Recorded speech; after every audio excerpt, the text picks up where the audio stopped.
തിരികെ വാർത്തകളിലേക്ക്. വത്തിക്കാൻകാരനായി അറിയുന്നതിനേക്കാൾ ഒരു അർജന്റീനക്കാരനായി അറിയാനാണ് ഫ്രാൻസിസ് മാർപ്പാപ്പയ്ക്ക് ഇഷ്ടം.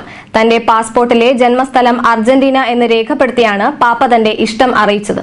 ക്രിസ്ത്യൻ സഭയുടെ പരമാധികാരിയാണ് മാർപ്പാപ്പ.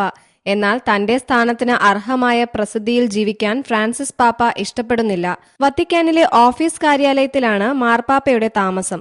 എന്നും ഒരു അർജന്റീനക്കാരനായി അറിയാനാണ് പാപ്പയ്ക്കിഷ്ടം. ഈ ഇഷ്ടം തന്റെ പാസ്പോർട്ടിലൂടെ പാപ്പ അറിയിക്കുകയും ചെയ്യുന്നു. എന്തായാലും പാപ്പയുടെ ഈ പുതിയ തീരുമാനം അർജന്റീനക്കാരെ ഒരുപാട് സന്തോഷിപ്പിച്ചിട്ടുണ്ട്. ഇന്റർനാഷണൽ ഡെസ്ക്, പ്രഭാതം ന്യൂസ്. മനുഷ്യന്റെ സ്വാഭാവിക ശ്വാസകോശം ലാബുകളിൽ വികസിപ്പിച്ചെടുത്തിരിക്കുന്നു. അവയവ മാറ്റിവെക്കൽ ശസ്ത്രക്രിയയിൽ വിപ്ലവകരമായ മാറ്റങ്ങൾക്ക് തുടക്കം കുറിച്ചിരിക്കുന്നത് അമേരിക്കയിലെ ടെക്സാസ് യൂണിവേഴ്സിറ്റിയിലാണ്. വൈദ്യശാസ്ത്ര രംഗത്ത് ഒരു വിപ്ലവം നടന്നിരിക്കുന്നു. മനുഷ്യന്റെ സ്വാഭാവിക ശ്വാസകോശം ലാബിൽ വികസിപ്പിച്ചെടുത്തിരിക്കുന്നു. അമേരിക്കയിലെ യൂണിവേഴ്സിറ്റി ഓഫ് ടെക്സാസ് മെഡിക്കൽ ബ്രാഞ്ചാണ് ഈ വിസ്മയകരമായ കണ്ടെത്തലിനു പിറകിൽ. അവയവ മാറ്റിവെക്കൽ ചികിത്സാ മേഖലയിൽ വലിയ മുന്നേറ്റങ്ങൾക്ക് ഈ കണ്ടെത്തൽ തുടക്കമിടുമെന്നാണ് ഈ രംഗത്തെ വിദഗ്ധർ അഭിപ്രായപ്പെടുന്നത്. മരിച്ച 2 കുട്ടികളുടെ ശ്വാസകോശങ്ങളിൽ നിന്നും ശേഖരിച്ച കോശങ്ങൾ ഉപയോഗിച്ചാണ് ഇവർ സ്വാഭാവിക ശ്വാസകോശം വികസിപ്പിച്ചെടുത്തത്. കുട്ടികളുടെ ശ്വാസകോശത്തിലെ കണക്റ്റീവ് ടിഷ്യൂകളായ കൊളാജനും എലാസ്റ്റിനും ശേഖരിക്കുകയും അതിനെ പ്രത്യേക രീതിയിൽ ന്യൂട്രീഷൻ ദ്രാവകം നിറച്ച ചേമ്പറിൽ വച്ചതിനുശേഷം മറ്റൊരു ശ്വാസകോശത്തിൽ നിന്നും ശേഖരിച്ച സെല്ലുകൾ അതിലേക്ക് സന്നിവേശിപ്പിക്കുകയും ചെയ്യുകയായിരുന്നു. കൂടുതൽ കാത്തിരിക്കേണ്ടി വന്നില്ല. വെറും 4 ആഴ്ച കൊണ്ട് ഇവർക്ക് പൂർണ്ണമായും വികാസം പ്രാപിച്ച ഒരു സ്വാഭാവിക ശ്വാസകോശം ലഭ്യമായി. എന്നാൽ കാര്യങ്ങൾ അവർ അവിടം കൊണ്ടു നിർത്തിയില്ല.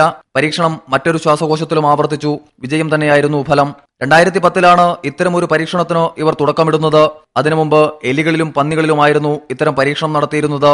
വിസ്മയകരമായ ഒരു കണ്ടെത്തൽ നടത്തിയിട്ടും പുറം ലോകത്തെ ഇവർ കാര്യങ്ങൾ അറിയിക്കുന്നത് 1 വർഷത്തിനു ശേഷമാണ്.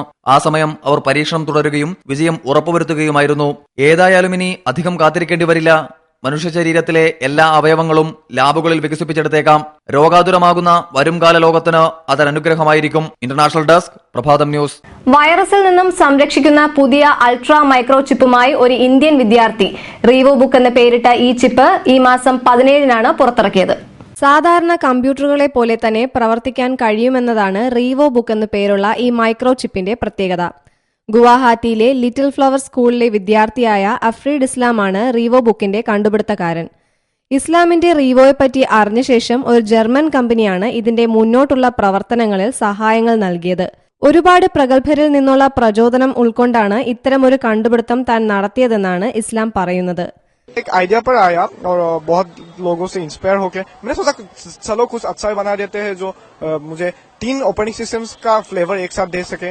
तो मैंने वही मतलब वो सोच के रिवोइक्स नाम का एक ऑपरेटिंग सिस्टम डेवलप किया जहां लिनक्स, विंडोज और मैक का फाइल, सॉफ्टवेयर, फीचर्स सब कुछ एक ही प्लेटफॉर्म में है. സാധാരണ കമ്പ്യൂട്ടറുകളിൽ ഉപയോഗിക്കുന്നത് പോലെ ഹാർഡ് ഡിസ്ക്, ഫ്ലാഷ് മെമ്മറി, മറ്റ് ഇലക്ട്രോണിക് ഡിസ്ക് എന്നിവയുടെ ആവശ്യം ഈ ചിപ്പിനില്ല.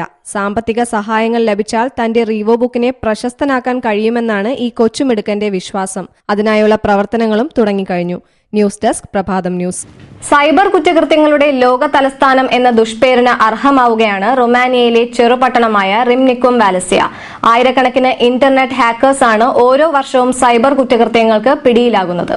റൊമാനിയയിലെ ട്രാൻസിൽവാനിയ മലനിരകളുടെ താഴ്വരയിലുള്ള ചെറുപട്ടണമാണ് റിംനിക്യു വാൽസ്യ. റൊമാനിയയുടെ തലസ്ഥാനമായ ബുക്കാറസ്റ്റിൽ നിന്ന് 180 കിലോമീറ്റർ അകലെ സ്ഥിതി ചെയ്യുന്ന ഈ ചെറുപട്ടണം ഇന്റർനെറ്റ് ഹാക്കർമാരുടെയും ഓൺലൈൻ ഭ്രാന്തന്മാരുടെയും നാടുകൂടിയാണ്.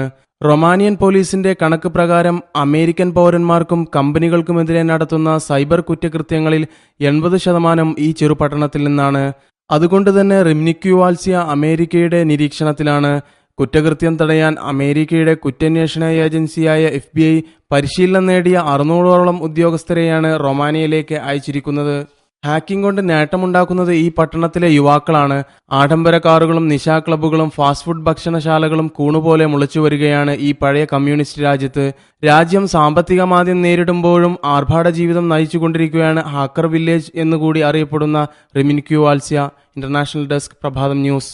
കേരളത്തിലെ പോലെ റഷ്യയിലുമുണ്ട് ചില വാറ്റു സംഘങ്ങൾ. റഷ്യയിലെ സോച്ചി നഗരത്തിന്റെ പ്രാന്തപ്രദേശങ്ങളിലാണ് വോഡ്കയെ വെല്ലുന്ന വാറ്റ് നിർമ്മാണം നടക്കുന്നത്. സോച്ചി നഗരത്തിൽ നിന്നും കിലോമീറ്ററുകൾ മാറി വിജനമായ മേഖലകളിലാണ് ഇപ്പോൾ വാറ്റ് നിർമ്മാണം തകൃതിയായി നടക്കുന്നത്. സാർ ഭരണാധികാരികളുടെ കാലം മുതൽ നടന്നുവരുന്ന ഈ വാറ്റ് പാനീയത്തെ സാഗ്മൺ എന്നാണ് റഷ്യക്കാർ വിളിക്കുന്നത്. വിവിധതരം പഴച്ചാറുകൾ ഉപയോഗിച്ച് നിർമ്മിക്കുന്ന ഈ വാറ്റ് ഇന്ന് മദ്യപരുടെ ഇഷ്ടവിഭവമാണ്. അതുകൊണ്ട് തന്നെ ഇക്കഴിഞ്ഞ സോച്ചി ഒളിമ്പിക്സിലും താരമാകാൻ സാഗ്മന് കഴിഞ്ഞു. കണ്ടാൽ വോഡ്ക എന്ന് തോന്നുമെങ്കിലും വോഡ്കയേക്കാൾ രുചിയിൽ ഏറെ മുന്നിൽ നിൽക്കുന്നത് സാഗ്മൻ തന്നെയെന്നാണ് വാറ്റുകാരൻ എദിക് പറയുന്നത്. То, что изначально надо в него вкладывать душу, то есть водичку, к примеру, я беру только родниковую, не из водопровода, а вот только родниковая вода. И когда вот ты с душой все делаешь, эти закладки, все в пропорциях, с хорошим настроением, тогда и продукт получается высшего качества. ഏറെ വ്യത്യസ്തമായ ഇതിന്റെ സ്വാദറിഞ്ഞവർ വീണ്ടും തേടിയെത്തും. അതുകൊണ്ട് തന്നെ ഇപ്പോൾ റഷ്യയിൽ സാഗ്മന് ഡിമാൻഡ് വളരെ കൂടുതലാണ്. പഴച്ചാറുകൾ മാത്രമല്ല സാഗ്മനെ വ്യത്യസ്തനാക്കുന്നത്. മഞ്ഞുമലകളിൽ നിന്നും ഓറിവരുന്ന ജലം മാത്രമേ ഇവർ വാറ്റിനായി ഉപയോഗിക്കാറുള്ളൂ. കൂടാതെ മികച്ച ഒരു വാറ്റുണ്ടാക്കണമെങ്കിൽ നല്ല അർപ്പണ മനോഭാവവും ഉണ്ടാകണമെന്നും എദിക് പറയുന്നു. ഇതിനായി കുറച്ച് മുന്നൊരുക്കങ്ങളും ആവശ്യമാണ്. വാറ്റ് നിയമവിരുദ്ധമായതിനാൽ സുഹൃത്തുക്കൾക്കും സ്വന്തം ആവശ്യങ്ങൾക്കുമാണ് ഇവർ കൂടുതലായും വാറ്റ് ഉപയോഗിക്കുന്നത്.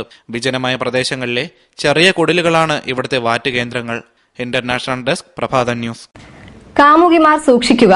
ഏത് രീതിയിലുള്ള ചതിയും എങ്ങനെ വേണമെങ്കിലും എപ്പോൾ വേണമെങ്കിലും പ്രതീക്ഷിക്കാം. ചൈനയിൽ തന്റെ കാമുകിയെ കാമുകൻ ഓടയിൽ തള്ളിയിട്ടത് ഇക്കഴിഞ്ഞ വാലന്റൈൻസ് ദിനത്തിലാണ്. 60 മണിക്കൂറോളമാണ് കാമുകി വേദന സഹിച്ച് ഓടയിൽ കഴിച്ചുകൂട്ടിയത്. തന്റെ കാമുകിയെ റോഡിലെ ഓടയിലിട്ട് അടിച്ചുകൊല്ലാൻ ശ്രമിച്ചതിന് യുവാവിനെതിരെ പോലീസ് കൊലക്കുറ്റത്തിന് കേസെടുത്തു. ചൈനയിൽ കഴിഞ്ഞ ഡിസംബർ 12-നാണ് കേസിന് ആസ്പദമായ സംഭവം നടന്നത്. ന്യൂസിലാൻഡ് TV ചാനലാണ് ഈ വാർത്ത പുറത്തുവിട്ടത്. കാമുകനായ ജിയോ തന്റെ കാമുകിയിൽ നിന്നും വാങ്ങിച്ച 1 ലക്ഷം യാൻ തിരികെ കൊടുക്കാൻ മടിച്ചാണ് അവളെ കൊലപ്പെടുത്താൻ ശ്രമിച്ചത്. ഒരുമിച്ച് ഒരു കുടക്കീഴിൽ നടന്നുവരികയായിരുന്നു ജിയോവും തന്റെ കാമുകിയും. പെട്ടെന്നായിരുന്നു കുഴിയുടെ അടുത്തെത്തിയത്. കുഴിയാണെന്ന് കണ്ട് കാമുകി മാറിയെങ്കിലും ജിയോ കുഴിയിലേക്ക് പിടിച്ച് തള്ളുകയായിരുന്നു. തെരുവിലെ CCTV ക്യാമറയിലാണ് ഈ ചിത്രം പതിഞ്ഞിരിക്കുന്നത്. വെള്ളത്തിൽ മുങ്ങിയ നിലയിലായിരുന്നു സ്ത്രീ കുഴിയിൽ കിടന്നത്. അവിടെ കിടന്നാണ് അവർ ജീവന് വേണ്ടി കേണത്. അവസാനം അവരുടെ തുണി കൊണ്ട് രക്ഷപ്പെടാൻ ശ്രമിച്ചെങ്കിലും കഴിഞ്ഞില്ല. പിന്നീട് സ്ത്രീയുടെ നിലവിളി കേട്ട് ഓടിക്കൂടിയ വഴിയാത്രക്കാരാണ് രക്ഷിച്ചത്. പോലീസ് പറയുന്നത് യുവാവ് മയക്കുമരുന്നിന് അടിമയാണ് എന്നാണ്. ഈ സംഭവം എല്ലാ സ്ത്രീകൾക്കും ഒരു താക്കീത് കൂടിയാണ് കാണിക്കുന്നത്. ആരെയും അത്ര പെട്ടെന്ന് വിശ്വസിക്കരുത് എന്ന താക്കീത്. ഇന്റർനാഷണൽ ഡെസ്ക് പ്രഭാതം ന്യൂസ്.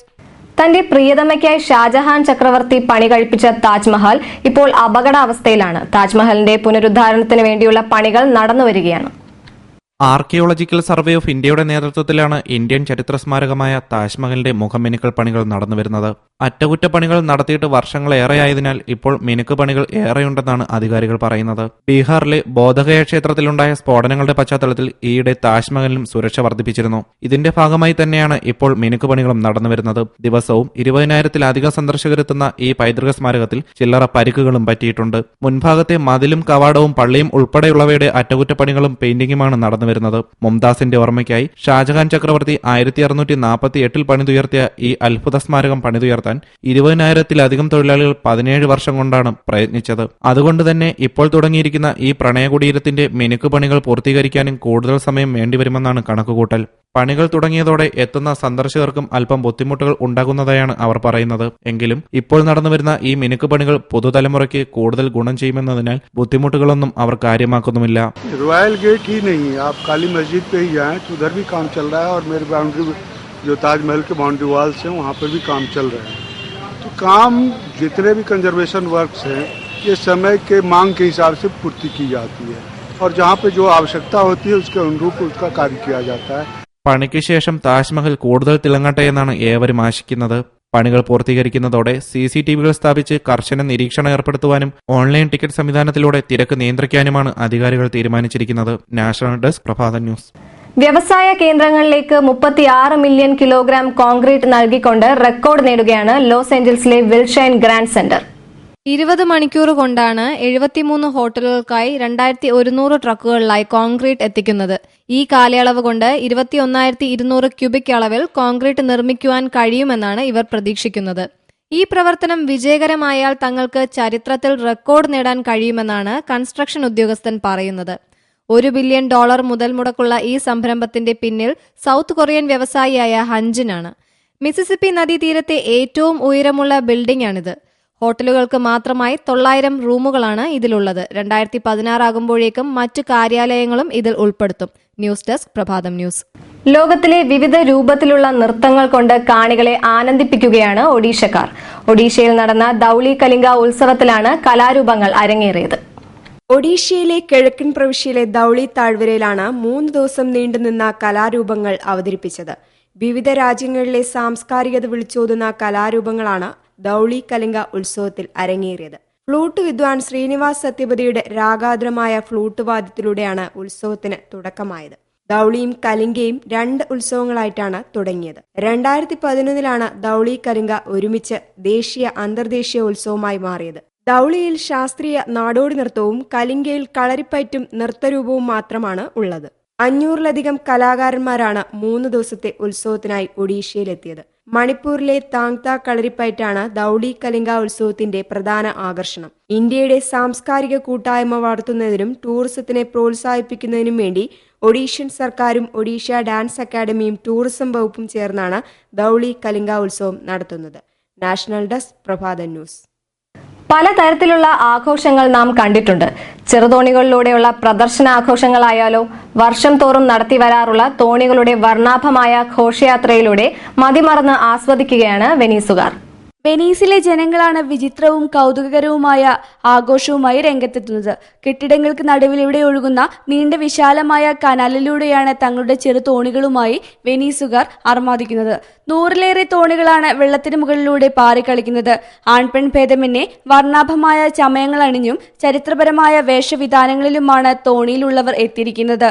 ഈ തോണി യാത്ര വീക്ഷിക്കാൻ കനാലിന്റെ 2 വശങ്ങളിലുമായി നിൽക്കുന്നത് വൻ ജനക്കൂട്ടമാണ്. കാഴ്ചകളെല്ലാം അവർ തങ്ങളുടെ ക്യാമറയിലും പകർത്തുന്നുണ്ട്.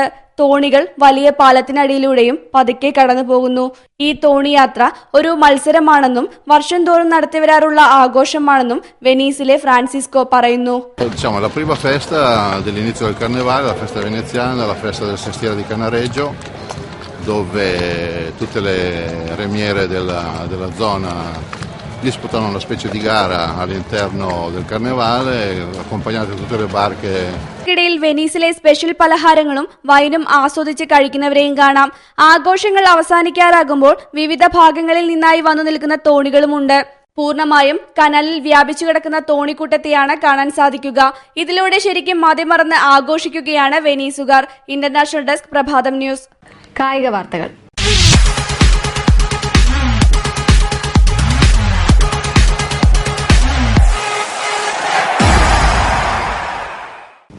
ദുബായിൽ നടക്കുന്ന അണ്ടർ-19 ലോകകപ്പിൽ ഇന്ത്യ ഇന്ന് പാപ്പുവ ന്യൂഗിനിയെ നേരിടും. താരതമ്യേന ദുർബലരായുള്ള പാപ്പുവ ഗിനിയുമായുള്ള മത്സരത്തിൽ വൻ മാർജിനിൽ ജയിക്കാനാണ് ഇന്ത്യയുടെ ഒരുക്കങ്ങൾ. ആദ്യ 2 മത്സരങ്ങളും ജയിച്ച് 4 പോയിന്റോടെ എ ഗ്രൂപ്പിൽ 1-ാം സ്ഥാനത്താണ് ഇന്ത്യ. പാകിസ്ഥാനെയും സ്കോട്ട്ലാൻഡിനെയും തോൽപ്പിച്ച ടീം ഇന്ത്യ കിരീട പ്രതീക്ഷയിലാണ്. ഫുട്ബോൾ കളിക്കളത്തിൽ നായ എത്തുന്നത് പുതുമയുള്ള കാര്യമല്ല. എന്നാൽ കളിക്കാരോടൊപ്പം ഗ്രൗണ്ടിലെത്തി കളി കാണുന്നത് എല്ലാവരെയും അതിശയിപ്പിച്ചിരിക്കുകയാണ്. അർജന്റീനയിലെ റൊസാരിയോ സിറ്റിയിൽ നടന്ന പ്രാദേശിക ഫുട്ബോൾ മത്സരത്തിനിടെയാണ് അപ്രതീക്ഷിതമായി ഗ്രൗണ്ടിലെത്തിയ നായ് കാണികളെയും ഒപ്പം കളിക്കാരെയും ഞെട്ടിച്ചത്. അപ്രതീക്ഷിത സന്ദർശകനായി മത്സരം കുറച്ചു സമയത്തേക്ക് നിർത്തിവെക്കേണ്ടതായും വന്നു. പ്രധാന വാർത്തകൾ വീണ്ടും. സംസ്ഥാനത്ത് പുതിയതായി ബാറുകൾ അനുവദിക്കേണ്ടെന്ന് KPCC പ്രസിഡന്റ് VM സുധീരൻ. പരസ്യ പ്രസ്താവനകൾക്ക് വിലക്ക് ഏർപ്പെടുത്തിയിട്ടുണ്ടെന്നും സുധീരൻ. KPCC എക്സിക്യൂട്ടീവ് യോഗം തിരുവനന്തപുരത്ത്. തെലങ്കാന സംസ്ഥാന രൂപീകരണ ബിൽ ലോക്സഭയിൽ പാസായതിൽ പ്രതിഷേധിച്ച് ആന്ധ്രയിൽ ബന്ദ്. മുഖ്യമന്ത്രി കിരൺകുമാർ റെഡ്ഡി രാജിവെച്ചു. രാജീവ് ഗാന്ധി വധക്കേസിൽ 6 പ്രതികളെ വിട്ടയക്കാൻ തമിഴ്നാട് മന്ത്രിസഭയുടെ തീരുമാനം. വിട്ടയക്കുന്നത് വധശിക്ഷയിൽ ഇളവ് ലഭിച്ച 4 പേരെയും ജീവപര്യന്തം ശിക്ഷിച്ച 2 പേരെയും. പെൺകുട്ടിയോട് മോശമായി പെരുമാറിയതിന്റെ പേരിൽ സസ്പെൻഷനിലായ സംസ്കൃത സർവകലാശാലയിലെ ഡോക്ടർ ഷാജി ജേക്കബിനെതിരെ സർവകലാശാല അന്വേഷണം ആരംഭിച്ചു. ഷാജി ജേക്കബിനെ പുറത്താക്കണമെന്ന് KSU. പോലീസ് സ്റ്റേഷനിൽ വികലാംഗന് SIയുടെ ക്രൂരമർദ്ദനം. തിരുവനന്തപുരം കഠിനംകുളം പോലീസ് സ്റ്റേഷനിലാണ് വികലാംഗൻ മർദ്ദനത്തിനിരയായത്. തന്റെ രാജ്യസ്നേഹം വ്യക്തമാക്കി ഫ്രാൻസിസ് മാർപ്പാപ്പ. പാസ്പോർട്ടിൽ ജന്മസ്ഥലം അർജന്റീനയെന്ന് രേഖപ്പെടുത്തിയാണ് പാപ്പ രാജ്യസ്നേഹം വ്യക്തമാക്കിയത്. സ്വാഭാവിക ശ്വാസകോശം ലാബുകളിൽ വികസിപ്പിച്ചെടുത്ത ശാസ്ത്രലോകം. വൈദ്യശാസ്ത്ര രംഗത്ത് വിപ്ലവകരമായ മാറ്റങ്ങൾക്ക് തുടക്കം കുറിച്ചിരിക്കുന്നത് അമേരിക്കയിലെ ടെക്സാസ് യൂണിവേഴ്സിറ്റി. ഈ ബുള്ളറ്റിൻ ഇവിടെ പൂർണ്ണമാകുന്നു. നമസ്കാരം.